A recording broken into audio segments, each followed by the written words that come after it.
ফলটি দেখা যাচ্ছে কলা, তবে কলার ভিতরে এইটির নাম হচ্ছে আনাজি কলা।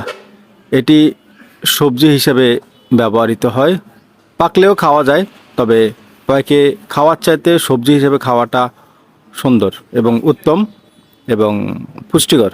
এই আনাজি কলাতে প্রচুর পরিমাণে পুষ্টি আছে এবং ক্যালোরি আছে। যারা সবজি বাজারে যান, অন্যান্য সবজির সাথে যদি আনাজি কলা দেখেন অবশ্যই কিনবেন এই আনাজি কলা।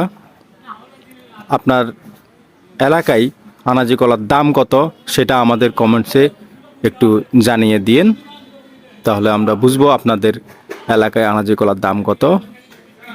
আনাজি কলা বা আনাজি কলা বলে, যে যেভাবে বলে, তবে এটা পুষ্টিগুণে খুবই পরিপূর্ণ একটি ফল, এই আনাজি কলা।